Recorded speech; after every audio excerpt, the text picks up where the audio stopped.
trabajos, que ya les entregué por ahí los trabajos. ¿Sí? Hablemos entonces de lo que van a ser medicamentos tiroideos y antitiroideos. Comencemos con los medicamentos antitiroideos. Estos medicamentos antitiroideos corresponden a un conjunto de fármacos que se emplean para el manejo del hipertiroidismo. Recuerden que en el hipertiroidismo se caracteriza porque hay una hiperfunción a nivel de la glándula tiroides, lo que trae como consecuencia un aumento en la secreción de las hormonas tiroideas, ¿sí? Debido a una baja actividad reguladora por parte de la hormona estimulante del tiroides, ¿verdad? Existen varios tratamientos. Una de las principales familias son las tioamidas, en donde tenemos dos componentes, que es el metimazol y el carbimazol. En términos generales son dos componentes, pero realmente es un solo componente, ya que el carbimazol, una vez se administra, ¿sí?, inmediatamente se convierte en metimazol, ¿verdad? Entonces, digamos que queda como fármaco general el metimazol, el cual la función de este metimazol es bloquear la síntesis de hormonas tiroideas, es decir, controlar, regular, reducir, disminuir la producción de las hormonas tiroideas. Tenemos otro grupo de medicamentos, otro grupo de medicamentos también que pertenecen a las tiamidas, que van a ser el propiltiuracilo, que también es otro grupo de fármaco que se emplea con bastante frecuencia. Él también va a inhibir la síntesis de las hormonas tiroideas, pero a diferencia del metimazol, el metimazol lo que va a hacer es bloquear directamente las células C, los folículos tiroideos, que es donde se está produciendo o se va a producir la hormona tiroidea. El metimazol lo que actúa es ahí, en ese sitio, mientras que el propiltiuracilo deja que se produzca las hormonas tiroideas. ¿Cuál de todas las hormonas tiroideas? El T4, ¿cierto? Fisiológicamente, una vez que se produce el T4, ella pierde un radical yodo para convertirse en T3, y ese radical yodo se une a una proteína que se llama la tiroglobulina, ¿cierto? Entonces, el mecanismo de acción del propiltiuracilo es impedir, o tiene dos mecanismos de acción. El primero, impedir la unión del radical yodo a la tiroglobulina. Entonces no deja que se una el yodo a la tiroglobulina. Y el segundo mecanismo de acción es evitar la desoxigenación, es decir, evita que el T4 pierda ese radical yodo para convertirse en T3. Entonces es una acción bastante potente. Por eso, pues digamos que el propiltiuracilo es uno de los medicamentos antitiroideos que se emplean con bastante frecuencia. Dentro de los efectos secundarios, pues principalmente ese medicamento actúa como efecto secundario a nivel de la médula suprarrenal, generando una disminución de la actividad a nivel de la médula suprarrenal, de tal manera que va a haber una disminución en la producción de glóbulos rojos, de glóbulos blancos y de plaquetas, lo que trae como consecuencia que el paciente presente anemia, una leucopenia, pero esa leucopenia gira principalmente alrededor de los glóbulos blancos que tienen granulocitos en su interior. Entonces se va a generar una granulocitopenia, en donde la característica es que va a haber disminución de la producción de glóbulos blancos, específicamente neutrófilos, eosinófilos y basófilos, que son los glóbulos blancos que tienen gránulos en su interior. Y además me produce una disminución de las plaquetas, me genera una trombocitopenia, ¿cierto? Ok. Otro tratamiento es los yoduros, el uso de los yoduros. Los yoduros tienen una indicación muy especial, los dos tipos de yoduros que se emplean. El primer yoduro que se emplea es el yodo inorgánico, en su presentación a base de lugol. Ese lugol o ese yodo inorgánico no se administra en cualquier paciente hipertiroideo, sino solo cuando al paciente ya le van a dar la orden de hacerle tiroidectomía, ¿sí? Entonces se le administra el Lugol 10 días antes de la cirugía con varios objetivos. El primero, como en estos pacientes hipertiroideos, ustedes se acuerdan, en el hipertiroidismo hay bocio, es decir, crecimiento de la glándula tiroides. Al haber ese crecimiento de la glándula tiroides hay neovascularización para asegurar el riego sanguíneo a esa glándula gigante. Entonces el Lugol se aplica con el fin, dos finalidades. La primera, con el fin de generar vasoconstricción, de tal manera que durante el acto quirúrgico el paciente no va a sangrar tanto, ¿cierto? Por eso le digo, el yodo inorgánico solo se administra cuando el paciente le van a hacer tiroidectomía. 10 días antes de la tiroidectomía se le administra el Lugol. Uno, ya les decía, para generar vasoconstricción, y dos, para disminuir un poco la síntesis de hormonas tiroideas.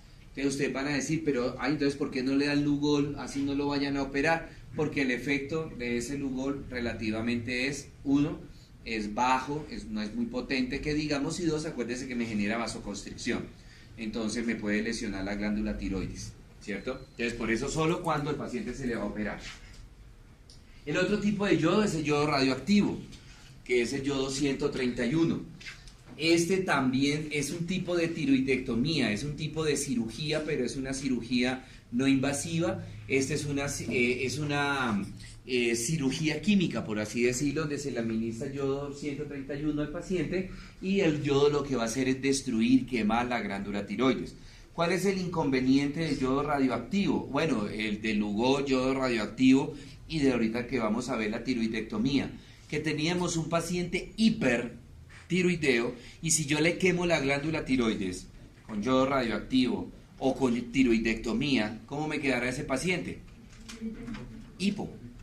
Hipotiroideo, ¿cierto? Entonces, al pacientico, ustedes ya saben, al paciente se le administra yodo 131, por lo general se hospitaliza al paciente, pero no porque vaya a haber alguna complicación, sino con el fin de evitar la radiación a personas extrañas o personas de su núcleo familiar.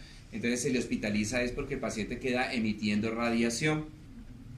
Entonces, para que, de ejemplo, las personas que están en su entorno familiar no absorban esa radiación, el paciente se le aísla. En algunas ocasiones se le hospitaliza y en otras ocasiones se le aísla. Entonces se le da la recomendación al paciente que cuando llegue a su casa se encierre en su habitación por 8 días, ¿sí?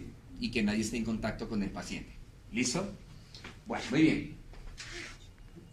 Existen unos medicamentos coadyuvantes, no se pueden utilizar como tratamiento de primera línea porque el efecto antitiroideo no es muy potente. ¿Cuáles? La dexametasona, que son unos corticoides. La dexametasona entonces se emplea para el manejo de los síntomas de la crisis hipertiroidea. Cuando el paciente tiene la crisis hipertiroidea, que le duelen mucho los ojos, que suda demasiado, que se pone muy nervioso, mucho temblor, etcétera, etcétera, etcétera. Entonces se le administra la dexametasona, que le va a ayudar a aliviar un poquito esos síntomas. Y segundo, tiene un efecto bajo antitiroideo, disminuyendo un poco la síntesis de hormonas tiroideas. Los betabloqueadores, que son unos medicamentos que vamos a ver después de parciales, que son medicamentos que se emplean para el manejo de la tensión, de la hipertensión. Entonces, la metametasona aquí, como el paciente hipertiroideo en la crisis me puede generar cuadros de hipertiroidismo, entonces los betabloqueadores van a regular un poco la tensión del paciente. Y el último tratamiento tenemos que es la cirugía, la tiroidectomía. La tiroidectomía también tiene 3 indicaciones, es decir, no podemos hacerle cirugía a cualquier paciente siempre y cuando no cumpla con alguno de estos criterios. ¿Cuál es el primer criterio? Que los medicamentos antitiroideos no funcionen, es decir, que el metimazol o el propiltiuracilo no le funcionaron al paciente. Segundo, que haya un bocio muy grande y que esté comprometiendo o comprimiendo estructuras vecinas como la laringe, como el esófago, como la tráquea, ¿sí? Y por último, cuando el médico sospecha de que en ese bocio hay cáncer, entonces para ahí se ordena la tiroidectomía. Y lo mismo que les decía cuando hablábamos de yodo radioactivo. Era un paciente hipertiroideo y ahora, después de la cirugía, me va a quedar hipotiroideo. Ese hipotiroidismo, ¿sí? Ya sea después de la tiroidectomía, ya sea después del yodo radioactivo, no es un hipotiroidismo que se vea rápidamente, ¿sí? Porque los pacientes hipertiroideos, pues sus niveles de hormonas tiroidea en sangre van a estar altos. Entonces, después de la cirugía, después del yodo radioactivo, esos niveles de hormonas van a ir descendiendo lentamente. Entonces no se le da droga todavía para el hipotiroidismo porque todavía no es hipotiroideo. Pero se le están enviando se le están enviando exámenes de hormonas para ver en qué momento ya los niveles de hormonas se tornan subnormales y en ese momento comenzar a iniciar el tratamiento para hipotiroidismo.